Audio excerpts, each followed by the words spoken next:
Halo, selamat datang kembali di channel United Identity, channelnya fans Manchester United yang selalu berpikir logis dan sistematis. Memang Manchester United itu memegang prinsip kayak negara Konoha ya. Kalau bisa susah, ngapain dibuat gampang gitu ya. Jadi tadi pagi ya kita akhirnya bisa memenangkan pertandingan dengan skor 5-4 setelah perpanjangan waktu dengan agregat 7-6 atas Olympique Lyon. Dengan demikian Manchester United adalah satu-satunya klub di kompetisi Eropa, baik itu Champions League, Europa League, Conference League ya, jadi ada 72 klub yang bermain di kompetisi Eropa dan Manchester United adalah satu-satunya klub yang belum terkalahkan. Kemarin gue reaksi pandangan mata secara formasi sih hampir-hampir mirip ya, cuman memang tidak memasang Luke Shaw dan Mason Mount dari awal seperti yang gue inginkan. Justru tim inti yang kalau gue bilang sampai akhir musim mungkin ini adalah tim intinya. Kiper Andre Onana yang seneng banget ya dia ya, akhirnya bisa membuktikan bahwa kata-kata dia benar ya. Manchester United is better than Olympique Lyon gitu ya. Terus kemudian back tengahnya Mazraoui, Lenioro dan juga Harry Maguire ya yang bermain bagus. Terus kemudian tengahnya Patrick Dorgu, wingback kiri Diogo Dalot, wingback kanan, untung nyetak gol. Tengahnya Ugarte dan Casemiro serta depannya Bruno Fernandes, ya elah, si manusia sejuta peluang Alejandro Garnacho, serta strikernya nggak ada lagi pilihan Rasmus Højlund. Babak pertama sih secara keseluruhan walaupun kita kalah possession football ya, menurut gue kita bermain efektif.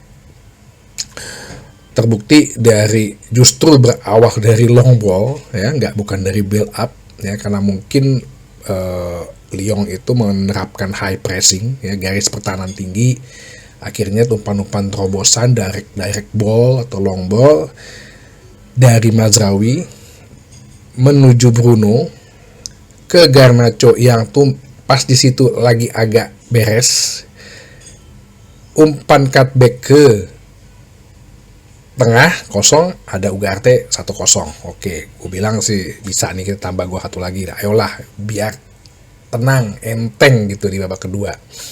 Walaupun udah menang 1-0 kok rasanya lama banget deh waktu ya berjalan. Ya, Lyon sih Lyon ya, ada 2 itu penyelamatannya Onana ya, sundulannya si pemain Lyon sama si Mata atau Matt Lynels gitu. Sama juga ada tendangannya si Cherki. Tapi di akhir menit babak pertama kita bisa colong gol dari long ball-nya Harry Maguire ke Diogo Dalot, menang adu body dengan Tagliafico, masuk 2-0.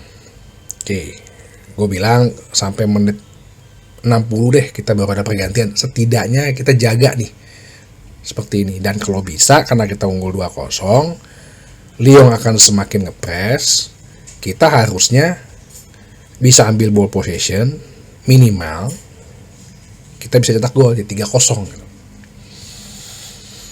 Betul sih apa yang gue bilang, tapi finishingnya itu di depan, Garnacho itu, gue mungkin akan meralat kali ya pembicaraan gue mengatakan bahwa dia balik lagi ke akademi. Kalau emang ada duit ditawari 50 juta pun sama Napoli, jual aja deh.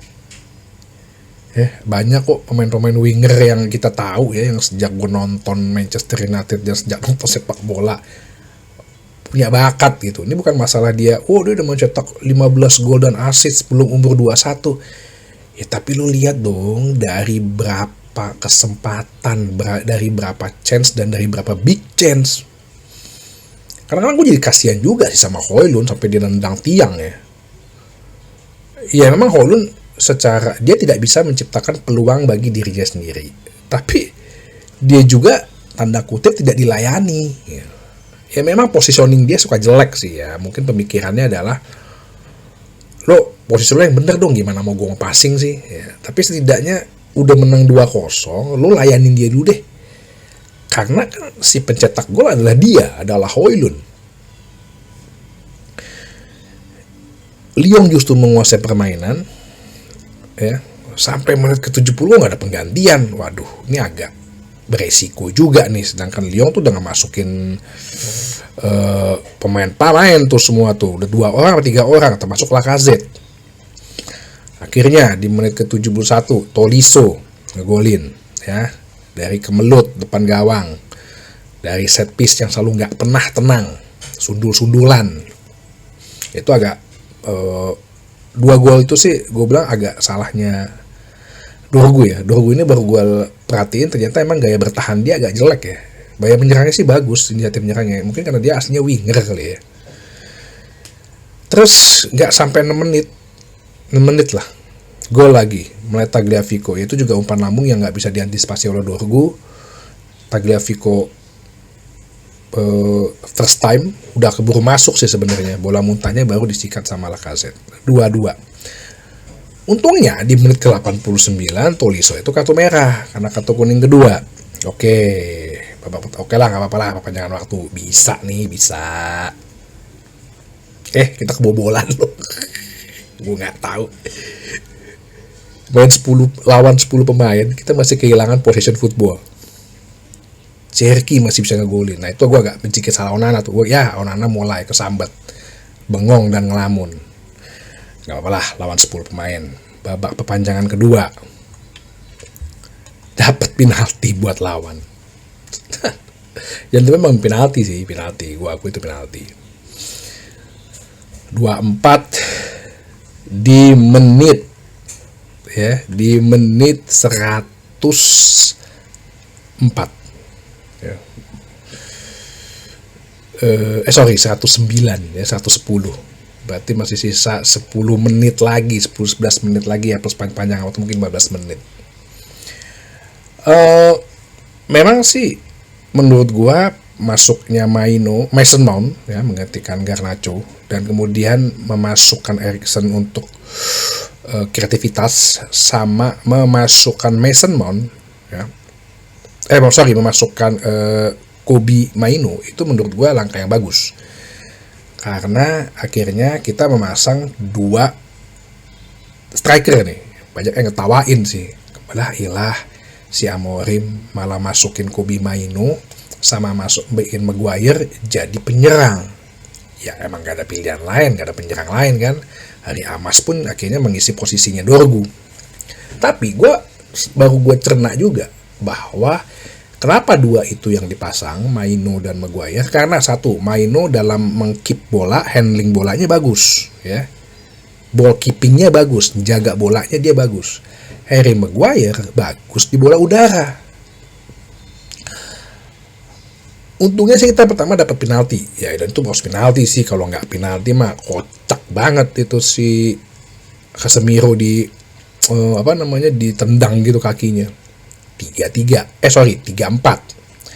dengan kombinasi Mainoo tadi yang ball keepingnya bagus dengan Maguire jago bola udara, itu yang dimanfaatkan. Makanya gue bilang, udah lo nggak usah kutak-kutik pakai crossing, yang penting bola ke kotak penalti dulu aja. Bola ke kotak penalti, karena Lyon dalam keadaan space makin lebar kan. Dia nggak mungkin jaga 1 dengan 2 pemain, karena akan membuat space yang tempat lainnya semakin besar. Dapatlah golnya Mainoo itu dengan skill individunya. Gue cek pemain masuk ya. Kok finishingnya malah bagusan Mainoo ya dibanding Garnacho ya. Garnacho ya ilah, udah ada 2 detik dia nembak lurus ke arah kiper. Terus itu umpannya Casemiro loh. Sama yang terakhir gol penentu kemenangan lah dari Casemiro, umpan lambung ke Maguire, dan sehingga kita menunggu 5-4. Nah, jadi semifinal terjadwal sudah, bahwa Manchester United akhirnya akan melawan Athletic Bilbao, yang dimana pelatihnya Ernesto Valverde bilang bahwa ya Manchester United emang Champions League Club, Champions League Club ya.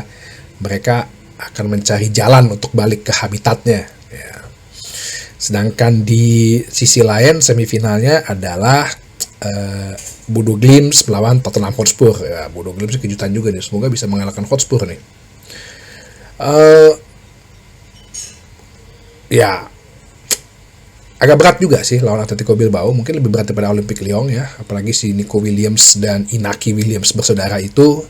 Tapi yang penting kita udah sampai kaki dulu di semifinal, dan ketika sampai di kaki sampai di semifinal, gue melihat dan mendat Ruben Amorim agak berbeda ya sekarang. Jadi dia udah bilang di press conference bahwa ya lo fans mesti mengerti, kita akan fokus di Liga Eropa.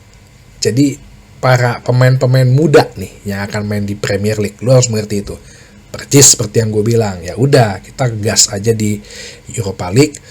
Pemain-pemain akademi aja deh yang main di Premier League ya, yang di Europa League kita mainnya dengan tim inti, jaga kondisi baratnya gitu.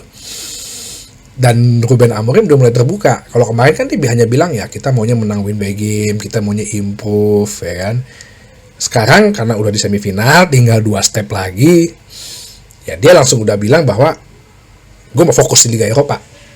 Nah, jadi itu udah beda tuh. Nah ini yang pelatih yang memang harus bisa memanage suasana sama memanage. Jadi itu aja ya. Jadi terbukti bahwa Onana benar, Matic malah yang banyak ngebacot gitu ya. 0 minutes, 0 assist, 0 gol. Tapi satu yang mau gue bilang, ya itulah dia menjadi fans Manchester United ya. Lo pasti akan dibuat begundah, melanda gitu ya. Senang, sedih, kecewa, bahagia. Nggak ada klub lain yang bisa bikin suasana kayak begitu.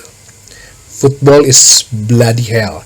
Only for Manchester United. Sampai ketemu lagi di bahasan berikutnya di channel United Identity, channelnya fans Manchester United yang selalu berpikir logis dan sistematis.